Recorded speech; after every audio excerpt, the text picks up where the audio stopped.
Hello and welcome to ज़रा हट के। मुबश्शिर ज़ैदी, ज़रार खोड़ो और वसतुल्लाह खान का सलाम कबूल कीजिए। आज जुमा है, आपकी कॉल्स दी जाती हैं। पहले कॉलर हैं हमारे कामरान अली नवाबशाह से। जी कामरान भाई। ज़रा पेट्रोल की कीमत बढ़ी, हो गए हैं किस कदर मजबूर आप, बुझ गया है आपका चूल्हा अगर, क्यों लगा लेते नहीं तंदूर आप। बिल्कुल, तंदूर में भी गैस का मसला है भाई, क्या करें। तंदूर को चलाना होता है यार। कामरान भाई क्या हो गया यार। हाँ हेलो, फरमाइए। पेट्रोल भी महंगा हो गया है, बिजली भी महंगी हो गई है, अशियाए खुर्दोनोश भी महंगी हैं, अद्वियात भी महंगी हैं। इतनी मजबूत हुकूमत है, एक पेज पर हैं इदारे, उसके बावजूद कोई अवाम को रिलीफ नहीं दे सक रहे इमरान खान। क्या वजह है? कौन सी माफिया ऐसी है जो इमरान खान को ब्लैकमेल किए हुए है? कामरान भाई लगता है आप घबरा रहे हैं, मुझे लग रहा है घबराना नहीं है। आवाज़ से नहीं, लेकिन जहाँ तक पेट्रोल की बात है ना, तो मुझे कम से कम एक चीज़ समझ आई है। अब मुझे समझ आई है कि इतना एर्तुगरुल को क्यों प्रमोट किया जा रहा था, क्योंकि हमें तैयार कर रहे थे कि सर आपने इवेंचुअली घोड़ों पर ही आना है। तो घोड़े महंगे, I thought it was a good joke. आपको नहीं पसंद? बहरहाल जहाँ तक बिजली की कीमत है वो उसके हवाले से यही है कि हमने IMF से कहा हुआ है भाई कि 3.5 रुपये फ़ी यूनिट हम बढ़ाएंगे। तो ये अभी एक झटका है, ये अगला झटका आपको महीने डेढ़ में और लगेगा। और ये अभी सर्दियां हैं, तो आप सोच लें कि गर्मियों में क्या हाल होगा। सर्दियों के भी बिल चेक कर लो वैसे यार। हाँ, और इससे आप अंदाज़ा लगा दो कि जून जुलाई में आपके साथ क्या होगा। बिल आ रहे हैं, गैस नहीं आ रही। नहीं, मैं बिजली के बिल की बात कर रहा हूँ।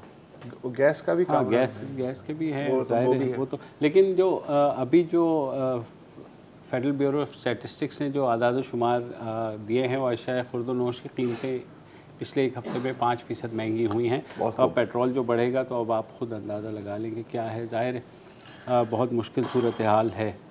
राहिल अशर हैं कराची से। जी राहिल भाई। जी अस्सलाम वालेकुम। वालेकुम अस्सलाम। जी सर। अच्छा मुबश्शिर भाई साहब, दो बात करूंगा जल्दी। एक तो ये कि आपको याद होगा कि पिछले सैटरडे को पाकिस्तान भर में ब्लैकआउट हो गया था। जी। उसमें मैं एक चीज कहूंगा कि पाकिस्तानी कौम को मैं सलाम पेश करता हूँ। आपको याद होगा अमेरिका में हुआ था 30 मिनट के लिए, और 30 मिनट में उन्होंने मिलियंस जो हैं, कितने लाखों रुपए की उन्होंने स्टोर, डिपार्टमेंट, कोई शॉपिंग मॉल कोई नहीं छोड़ा था। एक बात ये। दूसरी बात, इमरान खान साहब एक बात करते, मैं NRO नहीं दूंगा।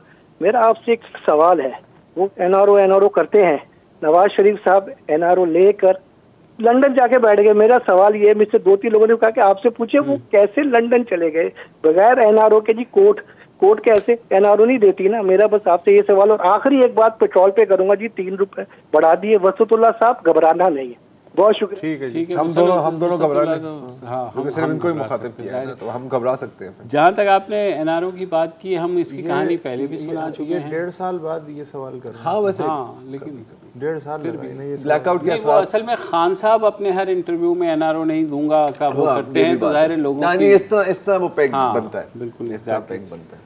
आज ताबिश गौहर का मैं कुछ सुन रहा था कामरान यूसुफ के साथ, तो वो यही कह रहे थे कि जी बिल्कुल, मतलब जाहिर है कि इसमें भी एक गवर्नेंस फेलियर तो है, ये जो ब्लैकआउट का हुआ है। अब पूरा इंटरव्यू नहीं सुना, लेकिन यकीनन यही बात की होगी about the maintenance of the grid, जो शायद नहीं की, पता नहीं, भूल गए होंगे यार। सर्कुलर डेट 2000 अरब करोड़ से ऊपर है, गर्दिशी कर्जा। तो गर्दिशी कर्जा तो मेंटेनेंस कहाँ से करेंगे यार? नहीं, वो separate things, separate things. Najibur Rahman हैं। तो आप गाड़ी की पेमेंट नहीं की, लेकिन गाड़ी को सर्विस तो आप फिर भी करा सकते हैं। जी नजीब भाई, पता नहीं। अस्सलाम वालेकुम। वालेकुम अस्सलाम सर, कैसे हैं सर? बस मैं आपको तो देख नहीं सकता, अरसा 1 साल से मैंने बताया, मेरे पास तो डॉन न्यूज काट दिया। मुझे पहले बताइए कि वसतुल्लाह साहब बैठे हैं, तो मैं उनको बैठे हैं सर, पूछना उनको मैं दुआएं दे रहा हूँ कि पिछले साल रमजान में इनको दिल का ऑपरेशन हुआ था, तो मैंने पूरी तरावियों में उनके लिए दवाएं करवाता रहा, इनकी सेहत याबी के लिए। तो आपने कहा जरूर बात कराएंगे जब सेहत याब होके आएंगे। हम तो इंतजार करते रहे। आए हुए हैं सर, बात कर लें, बैठे हुए हैं। बस सर, अब ये वही हमारा पुराना राग है कि मैं अब ये सोचने में मजबूर हो गया हूँ कि हम पूरे पाकिस्तान के 40-45 हज़ार पेंशनर क्या किसी दूसरे मुल्क के बाशिंदे हैं? क्या हम आज़ाद मुल्क के रहने वाले पाकिस्तान के नहीं हैं? क्या अभी तक हम अंग्रेज़ों के ग़ुलाम हैं? वो या उससे निकल के अब गुलामी से निकल के अब दुबई वालों की गुलामी में चले गए? कि आपको किसी भी वकील से मालूम कर लें कि एक PLD कोई कानून होता है, कि वो कानून बन चुका हमारे लिए कि 2015 में जो हमने केस जीता सुप्रीम कोर्ट से, वो PLD हो गया। और वो PLD का मुराद ये होता है कि ये कानून में लिखा गया कि ये जो इससे अच्छा फैसला कोई नहीं हो सकता। जो मैंने सुना, मैं वकील तो नहीं हूँ जी जी भाई, क्लैरिफाई कर दूं, PLD पाकिस्तान लॉ डाइजेस्ट होता है। बेसिकली जो केसेस हैं वो उसमें दर्ज हो जाते हैं। हर साल ये PLDs जो हैं ये आती हैं, जिनकी बिना पर फिर इन केसेस का हवाला दिया जाता है। तो आपकी बात ठीक है, नेशनल बैंक के पेंशनर्स का भी यही मसला है कि कोर्ट से जीत चुके हैं, इम्प्लीमेंटेशन नहीं हो रही, कहीं रिव्यू में फंसा हुआ है। लेकिन मुझे नहीं समझ आती कि आप जो कह रहे हैं, लगता तो यही है कि शायद आपको यही समझा जा रहा है कि आप इस मुल्क के शहरी नहीं हैं, मगर पेंशनर्स का एक बहुत बड़ा इशू है और जेन्युइन इशू है। हम कोशिश करते हैं कि अपने प्लेटफॉर्म से आपकी आवाज़ सुना दें, शायद किसी के कान पर जूं रेंग जाए। 4 साल हो गए अभी तक तो किसी ने नहीं सुना, कोई ऐसा वो नहीं हुआ। आसिफ फिदा है हमारे साथ लाहौर से। जी आसिफ साहब। हेलो। मैं ख्याल करंट कट गई है। अगली कॉलर लाहौर में धुंध भी तो सईद रशीद साहब हैं कराची से। हेलो जी जी आसिफ फिदा बात कर रहा हूँ। जी सर फरमाएं। अच्छा सर, आजकल जो है वो नेशनल डायलॉग की बात की जा रही है अपोजिशन की तरफ से भी और डिफरेंट फोरम से। मेरी रिक्वेस्ट ये है कि अब जो डायलॉग हो वो हो कि ये जो नेशनल रिसोर्सेज कैसे जनरेट होते हैं, बल्कि मीडिया और आप लोग जो है इसको इनिशिएट करें कि पाकिस्तान में कैसे रिसोर्सेज जनरेट होते हैं और कहाँ कहाँ यूटिलाइज होते हैं, ताकि पाकिस्तान की ये जो एलीट है जिसमें मिलिट्री ब्यूरोक्रेसी है, सिविल ब्यूरोक्रेसी है, सियासतदान है और बाकी लोग जो रिसोर्सेज को यूज़ करते हैं, वो अकाउंटेबल हों और पता चले कि मुल्क किस तरह चल रहा है। क्योंकि बुनियादी मसला तो रिसोर्सेज का है। आवाम के पास सेहत, तालीम और बाकी चीज़ें नहीं पहुँच पाती क्योंकि रिसोर्सेज ही नहीं बचते। तो अगला जो भी डायलॉग या चीज़ें हों, उसका सारा ताल्लुक जो है वो रिसोर्सेज की जनरेशन और उसकी यूटिलाइजेशन से होना चाहिए। और मीडिया इनको दिखाए, इस पूरी एलीट को, इस पूरी इशराफिया को, किस तरह वो इस मुल्क को 74 साल से लूट रहे हैं और इसका खून। हाँ जी भाई, मसला ये है कि जिनसे डायलॉग करने की बातें हो रही हैं वो वही लोग हैं जिनके आपने नाम ले दिए हैं। तो जाहिर है वो जब ये पूरा जो एलीट का एक विशेष सर्कल है वो भी ये जानता है कि अगर वो डायलॉग शुरू हो गया तो जाहिर है लोगों को फिर जवाबदेह होना पड़ेगा। लिहाजा ऐसे कोई डायलॉग सारा जो फंडा है ना यार, वो ये है कि मुझे 2 स्लाइस केक मिलनी थी, आपने मेरी आधा स्लाइस खा ली है। ये कोई डिबेट नहीं है कि केक के साइज को बढ़ा दो। एनीवे क्या केक के साइज को बढ़ा कर और जो है कम से कम उसमें से ही अपने तरफ से थोड़ा थोड़ा हिस्सा कुर्बान कर दें ताकि लोगों की डेवलपमेंट मतलब जरूरी नहीं है कि मतलब उस वक्त तक आप खाएं कि आपका पेट फट रहा हो, वैसे भी ये सेहत के लिए अच्छा नहीं होता। और क्या, ऐसा ही है। रेहान साहब हैं कराची से। जी रेहान साहब। अस्सलाम वालेकुम वरहमतुल्लाहि वबरकातुहू। जी सर, खैरियत से आप तीनों? मैं आपका बहुत ही फ्रीक्वेंट कॉलर हूँ। जी सर। और आप लोगों का प्रोग्राम मैं बड़े शौक से देखता हूँ और बहुत पसंद आता है आप लोगों का प्रोग्राम, क्योंकि वाहिद प्रोग्राम है जहाँ पे डिसेंसी को मद्दू नजर रखा जाता है और बड़ी कायदे की बातें होती हैं और आवाम के मसाइल के हल में। मेरे 2-3 पॉइंट्स हैं सिर्फ। एक तो ये कि ये जो भी चाहे प्रोविंशियल गवर्नमेंट है चाहे फेडरल गवर्नमेंट है, कोई काम एक तो नहीं हो रहा, उसके ऊपर थोड़ा सा कमेंट कीजिएगा। वो काम इस तरह से नहीं हो रहा है कि एक तो इमरान खान साहब जो है वो हर वक्त टीवी चैनलों पे ये चलता रहता है कि मैं एनआरओ नहीं दूंगा, एनआरओ नहीं दूंगा, एनआरओ नहीं दूंगा। Would he be in a position to give NRO और नॉट? इस पे जरा कमेंट कर दीजिएगा। दूसरा ये कि पीपल्स पार्टी जो है वो कराची की बेहतरी, मैं गुलशन इकबाल में मेरी रिहाइश है, मेरे घर के सामने मेन राशिद मिनास रोड पे फॉर द लास्ट 3 दिन से गटर बह रहा है, कोई पुरसाने हाल नहीं है। और कराची ऐसा लगता है कि ये खंडर बन चुका है और यहाँ पेरिस बनाने चले हैं कराची को। तो nobody is looking after Karachi, nobody is looking after Pakistan. Please bother है कोई भी आदमी जो है, whether it's a provincial government और इट्स ए फेडरल गवर्नमेंट। दूसरी बात ये कि अभी पेट्रोल एक चैनल है वो बहुत ही खान साहब की जी प्राइस जो है पेट्रोल की, तोहफा मिल गया, ये मिल गया जी, ये तोहफा मिल गया जी। अब 15 तारीख से फिर प्राइस जो है पेट्रोल की बढ़ रही है। तो सर इसमें सर कुछ थोड़ा आपने काफी सवाल पूछे हैं। एक तो पहले जो आपने बात सवाल इनमें से एक नहीं, सब नहीं सवाल था बिल्कुल एनआरओ की जो बात की कि क्या इमरान खान में इतनी पावर है कि वो दे सकते हैं। मैं इसको इधर देखें, हम ना बहुत ज़्यादा मेरे ख्याल है कभी कभी ब्लैक एंड वाइट देख लेते हैं चीज़ों को। जहाँ तक कि डायलॉग वायलॉग की बात हो रही है तो आपने देखा है कि बहुत दिफाई तज्ज़ियाकार जो हैं, और आपको पता है कि अक्सर जब ये बातें की जाती हैं तो ये इंप्रेशन होता है कि शायद वो इस्टेब्लिशमेंट का मैसेज डिलीवर कर रहे हैं। सही है गलत है मुझे नहीं पता, लेकिन इंप्रेशन यही है। वहाँ से बहुत बातें होती हैं नेशनल डायलॉग, नेशनल रिकन्सिलिएशन को। आपको पता है कि NDU पर एक स्पीच दी गई, राइट, जिसमें भी ये बातें हुई हैं। तो यहाँ से एक इम्प्रेशन आता है कि जी उन हलकों से ये बात की जा रही है कि सर आके बैठो और बात करो, लेकिन ये बात अभी तक नहीं हुई। तो क्लियरली ऐसा भी नहीं है कि 100% रिमोट कंट्रोल पे हर एक चीज़ चल रही है। मेरा ख्याल है कि वहाँ से इंप्रेशन आता है कि आप रिकन्साइल करें, और खान साहब कहते हैं कि नहीं हमने नहीं करना, बिकॉज उनका एक पुराना मौक़िफ़ है। तो हम इन दोनों चीज़ों के बीच में फंसे हुए हैं। तो अगेन बिल्कुल शायद वो NRO नहीं देने की अगर पावर नहीं है, लेकिन रोकने की पावर भी है। सो आई मीन मुझे ये इंप्रेशन आता है इन चीज़ों में। बाकी सवाल मुझे याद नहीं है। तो नवाज शरीफ लंदन में नहीं अगेन नथिंग इज एब्सोल्यूट ना यार, नथिंग इज एब्सोल्यूट। यही तो है ना, हम सोचते हैं कि यार या तो 100 है या तो 0 है। हाँ। बीच में बहुत रेंज है यार, बीच में बहुत रेंज होती है। खटक जान है नौशहरा से। जी खटक साहब। हेलो।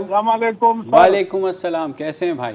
और आप लोग का प्रोग्राम हमें बड़ा अच्छा लगता है, मेहरबानी। अच्छा ऐसे है कि आजकल ये इसराइल को तस्लीम करने की बातें हो रही है जी। तो मैं तो वैसे पुश्तों में शायरी करता हूँ, लेकिन आप लोग के लिए 2 शेर उर्दू में इसके लिखें जी। तो नाना चाहता हूँ अगर इजाजत हो प्लीज जी। फलस्तीन से मतलब नहीं, मकसद साड़ा और है। ये तो साड़ा नारा है, दिल में अंदर चोर है। याद है मुजाहिद इस्लाम को भी भेजा था, फलस्तीनियों के खून का अभी तक शोर है। इसराइल को क्यों नहीं मानेंगे हम, आजकल तो डॉलरों का दौर है। अभी मोदी भी तो साड़ा बाई है, अभी कश्मीर भी बड़ा दूर है। Thank you sir. Thank you sir. मतलब ये लगता पुरानी लिखी हुई आपने, क्योंकि अब डॉलरों का जोर चला गया, अब यन का जोर है। तो युआन, हाँ युआन, सॉरी क्या हो गया? सॉरी यार, मैं अभी तुम तो 80s में चले गए यार। हाँ यार। तो ये जो आपकी बात है, देखें इसराइल की बात अब तो क्लियर हो चुकी है। हुकूमत पाकिस्तान का स्टांस भी वज़ीर आज़म ने भी बता दिया कि अभी फ़िलहाल कोई प्रोग्राम नहीं है, और मुझे नहीं लगता कि सऊदी अरब से पहले हम किसी भी वो तो हो नहीं सकता कर सकते। मेरे ख्याल में आपके जज्बात अपनी जगह, और सबके जज्बात फ़लस्तीन के हवाले से यही हैं कि इसराइल को नहीं रिकगनाइज़ करना चाहिए। लेट्स सी, देखते हैं क्या होता है, वक़्त ले लें।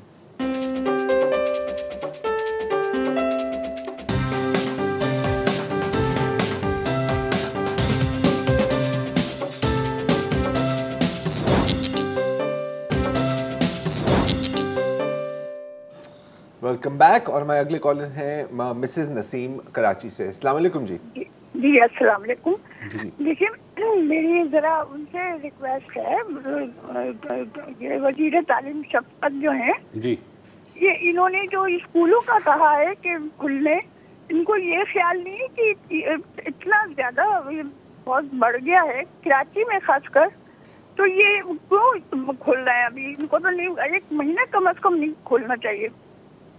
जी मिसेस नसीम, इसमें शफ़क़त महमूद साहब ने आज वजाहत भी पेश की है। पहले जो है 18 से खुल रहे थे, पहली से लेके 8वीं तक। वो अब उन्होंने कहा है कि 1 फरवरी तक जाएंगे। 1 हफ़्ता उसका डिले किया है, हफ़्ता 10 दिन। तो ज़ाहिर है उन लोगों को भी इस चीज़ का इदराक है। तो साथ ही उन्होंने ये भी कहा है कि जिन शहरों में बहुत ज़्यादा परसेंटेज है तो वहाँ वो लोकली भी इस चीज़ को देख सकते हैं, और मेरे ख्याल में सब देख रहे होंगे। ज़ाहिर है कोई भी नहीं चाहता कि बच्चों की ख़ुसूसन छोटे बच्चों की ज़िंदगी जो है वो ख़तरे में पड़े कोविड के हवाले से। तो ज़ाहिर है इस बारे में सब सोच विचार कर रहे हैं। फ़िलहाल ये ज़रूर हुआ है कि जो पहली से 8वीं जमात तक के स्कूल्स हैं वो अब 1 फरवरी से खुलेंगे। यूनिवर्सिटीज़ के साथ जो 9वीं 10वीं 11वीं 12वीं के बच्चे हैं उनके स्कूल्स खुल रहे हैं 18 से। जी। इफ्तिखार सईद साहब हैं कराची से। इकबाल सईद इकबाल सईद जी। इकबाल साहब। मुस्तफा खान साहब आदाब। आदाब। कैसे मिजाज हैं आप सबके? बेहतर। मैं 8 साल बाद कनाडा से कराची आया हूँ, और कराची को देखकर बस क्या मैं कहूँ, जो दिल उड़ता है, जो दिल जलता है, क्योंकि मैं राइटर हूँ। कराची पर मैंने एक किताब भी लिखी है, मेरा कराची के नाम से। अच्छा। बहुत अरसे कराची में रहा। मुझे ऐसा लगता है अब कराची में इंसानों से ज्यादा रक्षे हैं। ये तो है। कोई जगह पार्किंग की मख्तस नहीं है, गटर उबल रहे हैं। मतलब आप लोग इतने पढ़े लिखे, इतने अच्छी बातें करने वाले लोग हैं, इसीलिए मैंने वसतुल्लाह खान साहब को मुखातिब किया है कि मुझे बताएं इस मसले का कोई हल है। इतने पढ़े लिखे लोग जिस शहर में रहते हो और वो यूं बर्बाद हो रहा हो सबके सामने, और कोई पूछने वाला ना हो उस शहर को। अभी मैंने तुम्हें एक कोट सुनाया था उसका कि जो क्या था ओके, अब याद नहीं आ रहा। क्या कहते थे कि हाँ, द प्रॉब्लम इज कि द intelligent people, ऐसे वो या exactly sorry उसकी wording है, intelligent people are confused and the stupid people are filled with confidence, ऐसे कुछ था। हाँ, यही ट्रेजेडी है कि आपने हम पे इल्ज़ाम लगाया पढ़े लिखे होने का, तो हम जैसे नाम नेहात पढ़े लिखे जो हैं वो कंफ्यूज हैं आपकी तरह कि ये हो क्या रहा है और इसका हल क्या है, और जिसको इससे कोई गरज नहीं है उसका कॉन्फिडेंस जो है वो आसमान को छू रहा है। आसान अल्फाज में अकल नहीं थे मौजा ही मौजा। हाँ। और वही चलाने हैं तो मौजे हैं सर। और आप 8 साल बाद आए हैं, 8 महीने लगेंगे एडजस्ट होने में। हालात पता नहीं बदले ना बदले, लेकिन आप जरूर एडजस्ट हो जाएंगे। ये है फौजिया नईम है, कामरान मोहल। अच्छा, कामरान मोहल है कराची से। जी कामरान साहब। मैं तीनों को सलाम करता हूँ, और जब भी मौका मिलता है मैं आपका प्रोग्राम देखता हूँ, बहुत अच्छा लगता है। मैं एक सवाल आपसे करना चाह रहा हूँ कि इस मुल्क में डेमोक्रेटिक सिस्टम की जरूरत है। पिछले बड़े अरसे से हम ट्राई करते आ रहे हैं, और 1, 2, 3 वही पार्टीज हैं,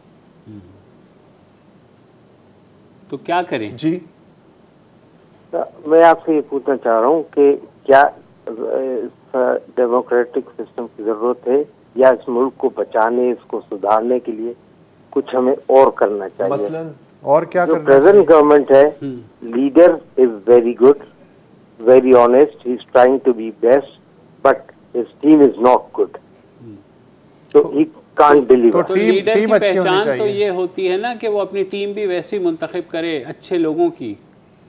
जी बिल्कुल, वो unfortunately he could not do it, तो वो नहीं कर सकते। तो फिर he is a really very honest person, good person, hard working. Kamran साहब, ये जो डिबेट है ना, ये जो बिल्कुल सॉरी ये जो डिबेट है, ये मतलब मेरा ख्याल है कि जब से पाकिस्तान बना है ये डिबेट चल रही है कि यार कोई और सिस्टम, ये स्केप है बेसिकली, वो सिस्टम। जहां तक ये 2-3 पार्टीज की बात है यार, तो यूके में भी तो टोरीज और लेबर ही चलता आ रहा है, पता नहीं सदियों से, पता नहीं कब से। विग्स होते थे एक जमाने में, यूएस में रिपब्लिकन्स, डेमोक्रेट्स, वहां पे भी छोटी मोटी पार्टियां थी। इसका कोई इतना बड़ा मसला नहीं है। Again I think continuity of system, continuity of policies कि चलने तो दिया करो ना यार। हमारे यहाँ मसला ये होता है कि हम मतलब 4 दिन एक इलाज ट्राई करते हैं, कुछ नहीं होता तो 4 दिन दूसरा इलाज करते हैं, महीने के एंड में हम आईसीयू में होते हैं। हाँ, लेकिन जिनको आप डेमोक्रेटिक पार्टीज कहते हैं, जो रजिस्टर्ड भी हैं, मसला ये कि वो भी तो पावर को नीचे तक नहीं जाने देती ना। लोकल बॉडीज लेवल पे जब तक आपके पास पावर नहीं डिवॉल्व होगी, तब तक ये सिस्टम ऐसे ही चलेगा। लेकिन आप ये बात कर रहे हो ना यार, देखो एक डिमांड, एक सिस्टम चलता रहेगा तो फिर एक डिमांड आती है ना। और वो चीज़ एक तरह से ऑर्गेनिकली भी नीचे से उठती है। ठीक है, जब नीचे वाली सतह वाले कहते हैं यार सही है यार, आपके हाथ में पावर है इतने दिनों से, तो हमारे पास जब आपने नल का बंद किया हुआ हो तो वो जब आप स्टूडेंट यूनियंस नहीं खोलेंगे, ये मसला सारी सिस्टम को। लेकिन आप साथ साथ ये भी देखें कि इन सारी चीज़ों की डिमांड भी तो बढ़ती जाती है ना यार। स्टूडेंट रोड पर निकले थे, डिमांड किया था उन्होंने कि बहाली हो। अब सही है, आप ये आराम से कह सकते हैं कि यार डिमांड किया है, शोर मचाया, उससे क्या फर्क पड़ता है, लेकिन इट बिल्ड्स। अब इंशाल्लाह हम कह रहे हैं कि रियासत को हुकूक देने चाहिए, हुकूमतों को हुकूक देने चाहिए। हुकूक यार लिए जाते हैं, कोई देता नहीं। आप किसी भी मुल्क की किसी भी राइट्स मूवमेंट की आप तारीख दे दो बॉस, किसी ने कभी ऊपर से हाथ से नहीं दिया जब तक, यार माँ भी उस वक्त बच्चा दूध देती है जब बच्चा रोता है, सीधी सीधी बात है। हमारे अप्रोच ये है कि जी हुकूमत हुकूक दे, क्यों दे यार, क्यों दे मेरी हुकूमत तो मैं तो कख ना दूं तुम्हें यार लेकर दिखाओ मुझे। रुबीना यूनुस हैं कनाडा से। अस्सलाम वालेकुम जी। हेलो जी जी रुबीना जी, आप लोग कैसे हैं? जी बिल्कुल खैरियत। अब मुझे एक आपके प्रोग्राम के तवज्जुह से एक बात कहनी है। जी कहिए। मैं यहाँ कनाडा में तकरीबन 20 साल से रह रही हूँ। कहाँ पे? अल्हम्दुलिल्लाह। कहाँ पे रह रही हैं कनाडा में आप? ओंटारियो में। ओंटारियो। अच्छा। ओंटारियो में ब्रैंडफोर्ड सिटी के अंदर रहती हूँ मैं, और अल्हम्दुलिल्लाह I am doing a very good job. मैंने जो एजुकेशन हासिल करी पाकिस्तान में हासिल करी, and I am proud to be Pakistani, ठीक है। लेकिन मुझे जो ये हालात होते हैं इनको देखकर और सुन के, और ये चोर बाजारी जो होती है उस सब को देखने के बाद मुझे बहुत तकलीफ होती है, बिकॉज मेरे पास एक्सेस है सारे मीडिया को देखने का यहाँ पर। I am working from home today and I just want to say one thing that कि प्लीज इस हुकूमत को सही से काम करने दें और यहाँ पे जो चोर हैं उनको पकड़ने दें। I hate Nawaz Sharif, I hate Zardari, I hate Altaf. Literally of them, we have to leave our country and come here and live in another country. I would have been a better off person over there. Why I'm living here? Because of them. हमें वो country छोड़ना पड़ा। मैं अपने मुल्क से इतनी मोहब्बत है मुझे, मैं हर वक्त उसके लिए हर नमाज में दुआएं कर रही होती हूँ कि अल्लाह मियाँ हमारे मुल्क को बचा ले, अल्लाह ताला इस मुल्क को सेव कर ले। लेकिन जो हालात हैं, the people are really corrupt. I hate them literally to my core. Seriously, ये जो आपकी आप लोगों की फरमाइश पे ही इमरान खान साहब को वज़ीर आज़म इसीलिए बनाया गया कि बहुत ओवरसीज़ पाकिस्तानी की डिमांड थी कि नहीं यहाँ तब्दीली आनी चाहिए, तो वो फिर तब्दीली आ गई। अब मसला ये है बीबी के 2.5 साल हो गए ना, तो अब क्या करें? तब्दीली आ चुकी है, आप जरा तशरीफ लाएं और अपनी आंखों से देखिए। जब आप यहाँ हम जो टैक्स देते हैं ना, आपको पता है हमारी सैलरी के ऊपर 40% टैक्स जाता है, जितनी आप लोग वहाँ पे कोई टैक्स नहीं देता है। जी आप 1 मिनट रुक जाइए, 1 मिनट यही रुक जाइए। आप जितना टैक्स आप देती हैं उतना टैक्स हम तीनों की सैलरी से भी वही कमोबेश कटता है। लेकिन वो जो ऊपर बैठे हुए इतने ऊंचे ऊंचे मेयार पे, ऊंचे ऊंचे उसके ऊपर बैठ के, ये जो बड़ी बड़े खानदान हैं जो कि पाकिस्तान को ओन करने की बात कर रहे होते हैं, हमने उनके लिए पाकिस्तान नहीं बनाया था।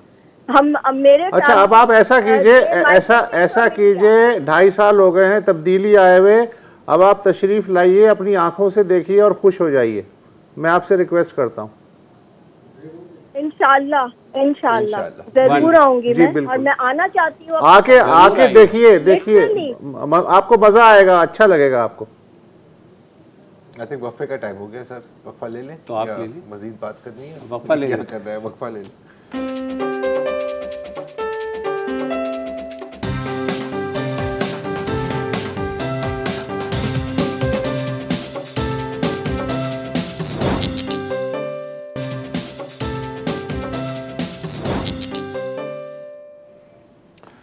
Welcome back. जाहिद असलम साहब हैं दादू से। जनाब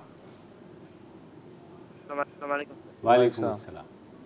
सर मेरा नाम जाहिद असलम ईसा तो है, मैं दादू से वास्ता रखता हूँ। शहीद जुल्फ़िकार अली भुट्टो साहब ने 70 में मेरे दादा को एक खत लिखा था। जी हेलो सर। जी बिल्कुल, जी फरमाइए।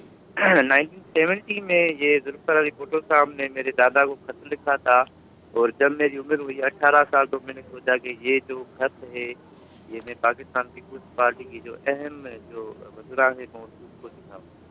तो कुर्सी शाह साहब से मेरी मुलाकात हुई, मैंने सोचा कि वो इस खत को वैल्यू देंगे, तो उन्होंने इस खत को वैल्यू नहीं दी। और दीगर हैं, फयाज अली भुट्टो हैं, उन्होंने भी ये खत को वैल्यू नहीं दी।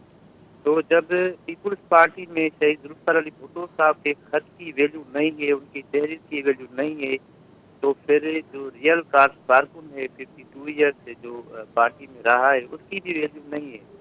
मतलब है कि जी जाहिद साहब, ये बिल्कुल आप सही बात कर रहे हैं। जी जी सर। जी आप सही बात कर रहे हैं। कारकुन की वैल्यू बदकिस्मती से किसी जमात में नहीं होती, और जब हुकूमत में वो जमात आ जाए फिर तो भूल ही जाए ना। और खुर्शीद शाह साहब ने देखे वैल्यू नहीं दी, इसीलिए वो अंदर हो गया। आप ये चेक करें। नहीं दी तो वो सर मैं जी सर। जी हेलो सर, मैं ये कहना चाहता हूँ कि मैं बिलावल भुट्टो जरदारी साहब से मिलना चाहता हूँ, और उसकी जो दादा की जो मेरे नाना की जो मेरे पास अमानत पड़ी हुई है वो मैं उनको देना चाहता हूँ। वहाँ तक भी मेरी रसाई नहीं हो रही। तो आप क्यों देना चाह रहे हैं भाई? आपके दादा को खत लिखा, ये तो आपकी अमानत है, आप किसी को क्यों देना चाह रहे हैं भाई? दूसरी बात है कि जुल्फिकार अली भुट्टो ने बहुत खत लिखे हैं सर। हाँ, और आप अपने घर में उसे फ्रेम लगा के रखें। मतलब क्यों मकसद क्या है? मिलने से क्या मिलेगा आपको? हाँ, मैं ये जानना चाह रहा हूँ। ये खत अपने सीने से उसको लगा के आ रहा हूँ 52 ईयर से। तो सही तो अब आपके नस्ल करें ना, ये आपकी चीज है सर। ये आप उनको क्या दिखाएंगे? उनके दादा जान का खत है, इस तरह उनके पास कोई 10 लाख खत होंगे। मेरी अर्ज है सर, मैं ये कहना चाहता हूँ कि जो उनके नाना की निशानी है वो मैं उनको देना चाहता हूँ और उनसे मिलना चाहता हूँ। 52 ईयर से जो कारकुन पार्टी में रहा है, ये अलग बात है। ये अलग बात है, ठीक है। ये आपका हक है एज अ पुराना वर्कर। आपके दादा जान भी थे, तो so on and so fourth, वो सही है। लेकिन ये चीज आप अपने पास रखें। हाँ, ये किसी को देने की जरूरत नहीं। ये एक तारीख का हिस्सा है सर। Keep it. ठीक है। आफ्ताब सिद्दीकी साहब हैं कराची से। अस्सलाम वालेकुम जनाब। वालेकुम अस्सलाम जी। अच्छा, आपके तवज्जो से मैं हुकूमत सिंध से कुछ तवज्जो चाहता हूँ जी। हमारे एक इंचार्ज प्रिंसिपल थे Syed Gul Imam Shah, government monotechnic institute, Orangi town, sector 11.5। October 2001 में उनको शहीद कर दिया गया। और उस दिन से लेके आज तक उनकी बेवा को पेंशन या कोई इस किस्म की कोई चीज नहीं मिली। एक तो उन्होंने पहले इन्फॉर्म कर दिया था हायर अथॉरिटीज को कि मुझे थ्रेड आई है, उसके बावजूद उनकी कोई सेफ्टी नहीं की गई, और अब उनकी बेवा उनके बच्चे बेचारे दरबदर रुल रहे हैं। तो 2001 से लेके अब 20 साल के दौरान अप्रोच तो किया होगा उनकी फैमिली ने? बहुत कोशिश की बेचारियों ने, एक एक जगह जाके रोई है उनके वो बेवा, एक एक जगह जाके रोई है। अभी कुछ अरसे पहले भी मुझे पता चला कि वो बेचारी अभी भी बैठी हुई थी चैप्टर के ऑफिस में। अच्छा आफ्ताब साहब, आप एक काम करें, अभी हमें एक वक्फा लेना है। आप अगर कोई नंबर शेयर कर लें हमारे प्रोड्यूसर साहब के साथ, जाके थोड़ी डिटेल्स आप दे दें तो हम इतना हम कर सकेंगे इंशाल्लाह कि कम से कम हम आगे तक इसका स्टेटस पता कर लें। ठीक है, एक वक्फा ले लें।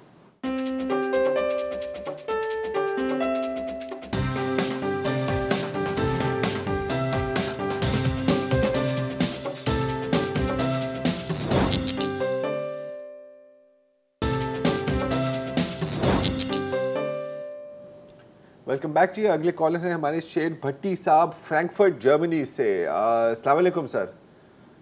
या वोल करने वाला था मैं, लेकिन जी सर। हेलो जी सर, फरमाइए। हेलो जी आपकी आवाज आ रही है, फरमाइए। अच्छा, मैंने कहा टीवी पे नहीं आ रहा। अच्छा हाँ। तो मैंने से दो बातें करनी थी जी। एक तो अभी खतून ने वो क्या नाम है इमरान खान साहब के बारे में बड़ी बातें की हैं। बात यह है कि जितना बेड़ा गर्क इसने इस मुल्क का कर दिया आके 2.5 सालों में, शायद इतना 72 सालों में किसी ने न किया हो। शेर साहब, हम ये बातें हम हर हुकूमत के बारे में सुनते हैं कि पिछले 70 साल, पिछले 65 साल, पिछले 60 साल। मेरे ख्याल में चीज़ें बतदरीज जो है तनज़्ज़ुली की तरफ जाती गई और अब ये हाल है। तो आप ज़रा जर्मनी का हाल बताएं, ये छोड़ दें हम पे पाकिस्तान के मामला। लाइन ड्रॉप हो गई है। नजम बल्खी हैं कराची से। जी अस्सलाम वालेकुम जी। वालेकुम सलाम जनाब, कैसे मिजाज? अल्लाह का जी सर, फरमाइए। आप मुबारकबाद तो बहुत वसूल करते रहते हैं। मेरे पास कुछ 1-2 सजेशंस हैं आपके प्रोग्राम के सिलसिले में। More than welcome. मैं समझता हूँ कि अगर आप एक टॉपिक सिलेक्ट करके उस एक टॉपिक पे अगर गुफ्तगू हो तो मेरे ख्याल में ज़्यादा बेहतर है। अदरवाइज ये सारा प्रोग्राम आपका पॉलिटिकल ही हो जाता है, और इसमें तो बहुत अच्छे भी सवालात होते हैं और सजेशंस होती हैं। आप सॉरी आपकी बात काट रहा हूँ बल्कि साहब, आप जुमे की बात कर रहे हैं या आप जो नॉर्मल प्रोग्राम की बात होती है? नहीं, मैं आपके अपने इस प्रोग्राम की बात कर रहा हूँ। जुमे के प्रोग्राम की बात कर रहे हैं? जी। अच्छा ठीक है जी। क्योंकि एक टॉपिक हो तो उसके ऊपर फिर काफी मैं समझता हूँ कि बेहतर हो सकता है।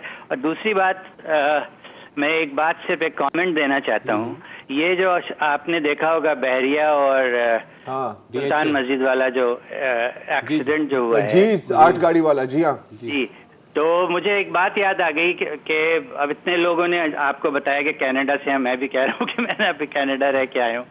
तो जब मैं वहाँ ड्राइविंग टेस्ट के लिए गया तो जो इंस्ट्रक्टर था उसने थोड़ी देर मुझसे गाड़ी चलाई और कहा वापस चलें, और उसने मुझे फेल कर दिया। तो मैंने कहा भाई आपने मुझे फेल किया, बताइए आपने मुझे क्यों फेल किया। तो उसने कहा कि अगर आपने पूछा है तो मैं आपको बताता हूँ कि हम ये नहीं जज करते कि आप कितने कॉन्शियस ड्राइवर हैं, हम जज करते हैं कि आप कितने नॉलेजेबल ड्राइवर हैं।